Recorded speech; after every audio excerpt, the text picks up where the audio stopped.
사도행전을 계속 봐나갑니다. 사도행전을 봐나갈 때 우리는 전도자들의 걸음걸음을 통하여 우리가 어떤 걸음을 걸어야 될 것인지를 봐야 될 것이고요. 전도자들이 했던 메시지, 증거했던 설교들을 통하여 우리에게 올바른 신앙이 정립되어야 될 줄로 믿습니다. 쉽게 얻는 것은 쉽게 잃어버립니다. 우리가 노력하고 또 어떨 때는 연구하고 또 어떨 때는 열심히 보면서 알고 깨달았던 사실들은 절대 놓치거나 잃어버리지 않습니다. 신앙생활을 해나가는 여러분들이 오늘도 차근차근 그리스도에 대해서 또 복음에 대해서 깊이 알아가는 축복이 있게 되기를 주 예수 그리스도 이름으로 축원드립니다. 자, 오늘은 사도행전 13장 17절부터 23절을 볼 것입니다. 지금 비시디아 안디옥의 회당에서 바울이 설교를 하고 있습니다. 17절부터 41절까지 긴 설교를 세 부분으로 나누어서 할 겁니다. 이 비시디아 안디옥에서 했던 설교가요, 바울의 3대 설교라고 말하는 사도행전 13장에 나오는 오늘 이 부분과 사도행전 17장에 나오는 부분과 사도행전 20장에 나오는 이 세 설교를 3대 설교라고 하는데 그 중에 하나라고 보시면 됩니다. 이 설교를 제가 지금 세 개로 나누어서 볼 건데요. 오늘 볼 것은 이스라엘의 조상들의 하나님, 그 하나님께서 조상들에게 보내시겠다고 약속하신 그 구주가 바로 예수라는 사실을 증거하고 있습니다. 특히 다윗을 통하여 약속하셨던 그 부분을 예수님으로 성취하셨다는 부분을 보고 있는데요. 같이 그 부분을 보면서 또 하나님의 역사, 또 메시지에 대한 부분들도 깨닫게 되길 바랍니다. 17절을 제가 보겠습니다. 이 이스라엘 백성의 하나님이 우리 조상들을 택하시고 애굽 땅에서 나그네 된 그 백성을 높여 큰 권능으로 인도하여 내사. 자, 여기서 지금 창세기와 출애굽기에 한 반절이 지금 들어간다고 보시면 되겠죠. 하나님은 아브라함이라는 인물을 이 이스라엘을 위하여 먼저 택하시고 그 아들 이삭, 또 이삭의 아들 야곱을 통하여 이스라엘이라는 민족을 만드셨습니다. 이 민족이 사실은 이스라엘 가정 70명의 남자가 그 가나안에 있어서는 도저히 민족을 구성하기가 어렵고 또 하나님께서 이 땅을 아직 주시지 않았기 때문에요. 이방의 객이 되겠다라는 아브라함을 통해 주신 그 언약을 통하여 이루시는 과정 속에서 요셉을 사용하시고 그래서 그 요셉을 통하여 70명이 애굽의 고센 땅으로 가서 400년 만에, 430인데요. 그 400년 만에 60만이, 20세가 넘는 인원이 60만이 되어져 버립니다. 그 많은 인원들이 그곳에서 나그네 생을 살아갑니다. 그곳에서 노예가 되어 살아가는데 하나님은 그 애굽의 10가지 재앙이라는 큰 권능을 통하여 그들을 출애굽하시고 나오게 하셔서 인도하셨습니다. 그 부분에 대한 이야기를 요 한 줄에 다 알고 있으니까요. 유대인들은 알고 있으니까 그 부분을 한 줄로 지금 설명했고요. 18절을 제가 봅니다. 광야에서 약 40년간 그들의 소행을 참으시고 광야길 약 40년 동안을요. 하나님은 이스라엘이 하나님 앞에 불신앙하고 불평하고 원망하고 하는 모든 모습을 다 참으셨습니다. 그 체질과 그 모습을 다 바꾸시는 과정 속에서요. 많은 사람들이 죽었지만 결국은 하나님은 그들을 이끌어서 40년 기간 동안에 다시 1세대가 아니라 2세대를 준비하시면서 어디요? 젖과 꿀이 흐르는 가나안 땅 앞 요단강까지 인도하셨습니다. 낮에는 구름 기둥, 밤에는 불 기둥을 통하여 역사하셨고요. 성막 중심의 삶을 살게 하셨습니다. 그런데도 그들은요, 불평, 원망, 불신앙 계속 했습니다. 이 사실을 또 한 줄로 기록했습니다. 19절입니다. 가나안 땅 7족속을 멸하사 그 땅을 기업으로 주시기까지 약 450년간이라. 그래서 이제 가나안 땅 7족속 31명의 왕을 다 멸하고 그 땅을 기업으로 주는데요. 약 450년이 뭐냐면 이 애굽의 400년, 그리고 광야 40년, 정복 10년, 그래서 아마 450년이라고 이렇게 하는 것 같습니다. 또 20절입니다. 그 후에 선지자 사무엘 때까지 사사를 주셨더니, 사사시대를 이야기하고 있습니다.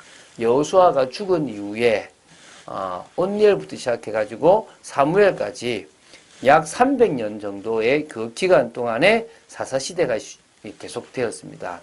사무엘은 마지막 사사면서요, 왕정시대의 선지자 역할을 감당했던 인물이죠. 그때까지 이를 좀 얘기하고 있고요. 21절에 그 후에 그들이 왕을 구하거늘 하나님이 베냐민 지파 사람 기스의 아들 사울을 40년간 주셨다가 이제 왕정시대가 시작되는데요.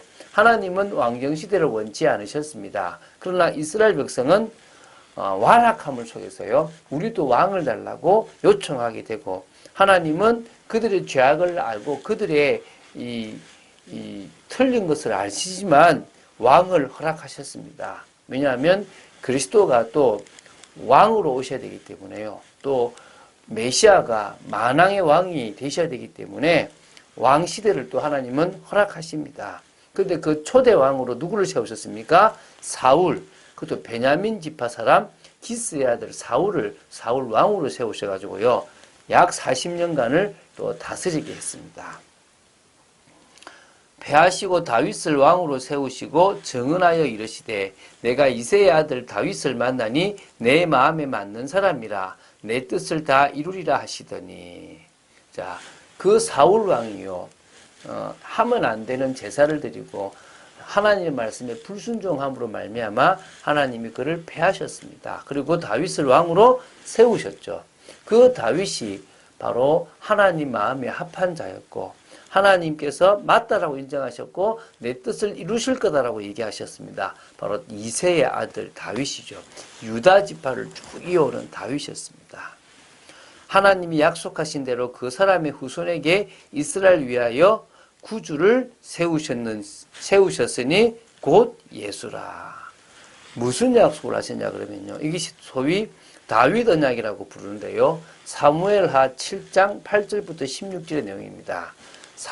이 다윗이 그 나단 선지자에게 성전을 짓고 싶다고 할 때 성전을 지을 수 없다라고 이야기하시면서 주셨던 언약인데요, 5가지 정도로 이렇게 볼 수 있습니다. 첫 번째가 뭐냐면 다윗을 이스라엘의 주권자로 삼는다는 것이 첫 번째고요. 두 번째가 다윗의 후손을 통하여 그 나라를, 하나님의 나라를 영원히 경고하게 하신다는 것입니다. 이때 메시아가 좀 들어가 있겠죠. 셋째, 다윗의 후손으로 여호와의 성전을 건축하게 하신다는 것입니다. 이 성전은 솔로몬이 했지만은 결국은 그 성전은 예수 그리스도를 의미하기도 합니다. 넷째요, 다윗의 후손은 여호와의 아들이 되고 여호와는 그의 아비가 되신다는 것입니다. 다섯째는 범죄 시 징계는 하나, 그 위, 다윗의 위는 결탄코 빼앗지 않는다는 것입니다. 그래서 다윗의 위가 계속되어서 메시아로 완성되는 거죠. 그래서 이러한 다윗의 언약은 한마디로 다윗의 후손으로 전 인류를 구원할 구원자로 메시아가 오실 것이고 그걸 보내실 것이고, 하나님께서 택한 백성은 그 백성을 영원한 왕이신 이 메시아가 바로 다스리게 될 것이다라는 것입니다. 다시 말해 그리스도의 혈통, 그리스도의 왕권, 그리스도의 천국에 대한 것들을 포괄적으로 예언해 하신 언약입니다. 한마디로요, 신실하신 하나님은 이 언약대로 다윗의 후손을 통하여 이스라엘 구주 예수 그리스도가 나게 하셨다는 것입니다. 이 이야기를 지금 쭉 누가요? 바울이 설명했습니다. 그리고 이제 24절부터 31절까지는 이 예수님에 대해서 세례 요한부터 시작해서 나와서 증거한 이 예수님이 결국은 십자가에 죽고 부활하심으로 말미암아 그리스도 일을 했고 그 일에 초대교회 많은 사람들이 증인이다라는 얘기가 31절까지 나오고요. 32절부터 41절까지는 그 구약의 예언의 말씀을 인용하면서 예수가 바로 그리스도이므로 그분을 믿을 때 죄사함 받는 의롭게 됨을 얻게 된다는 것을 증거하고 있습니다. 자, 사도행전은 설교가 많이 있습니다. 베드로의 설교도 있고요. 스데반의 설교도 있고요. 바울의 설교도 있고요. 있습니다. 이분들의 설교를 통하여 온전한 올바른 메시지가 정립되는 것이 귀한 것인 줄로 믿습니다. 그럴 때 우리는요, 이 시대의 언약을 알 수 있습니다. 시대마다 다른 언약들이 있지만 물론 굵직하게는요, 메시아 그리스도로 소통되는 언약인데요. 지금 이 시대는 사도행전 1장 8절의 언약이라고 봐야 됩니다. 그 언약을 위해서 살아가는 사람은 하나님께서 책임집니다. 마태복음 6장 33절에 그의 나라와 그의 의를 먼저 구할 때 하나님은 이 모든 것을 더하여 주시겠다고 약속하셨습니다. 우리 시대에도 하나님은 분명히 가장 축복받은 사람들을 준비하셨습니다. 또 그들은 언약과 통함으로 말미암아 가장 큰 축복을 받아 누렸습니다. 진짜 성공하느냐 실패하느냐의 차이는요, 눈에 안 보이는 부분을 얼마만큼 응답으로 누리냐입니다. 예배, 사역, 전도 이런 것에도 눈에 보이지 않는 숨은 축복이 있습니다. 그것을 우리가 찾아낼 수 있다면 참 응답받는 비밀 속으로 들어갈 줄로 믿습니다. 오늘도 그 축복을 누리고 정말 바울이 증거했던 것처럼 신구약의 모든 메시지가 하나로 딱 관통될 만큼 축복을 누리는 여러분 되시기를 주 예수 그리스도 이름으로 축원드립니다. 주는 그리스도시요 살아계신 하나님의 아들이심을 고백합니다. 우리가 불신자를 만나든 신자를 만나든 올바른 말씀이 증거되고 복음이 증거되는 축복이 있기를 간절히 소원합니다. 그러기 위하여 구약에 나오는 또 신약에 나오는 이런 여러 말씀들이 정리되어지고 정립되어지는 축복이 있게 하여 주시옵시고 하나님께서 온전하신 이 복음의 능력을 붙잡은 하나님의 사람으로 저희들을 세워주시고 정말 숨은 축복을 누리는 귀한 믿음의 사람들로 세워주시옵소서. 감사드립니다. 주 예수 그리스도 이름으로 기도드립니다. 아멘.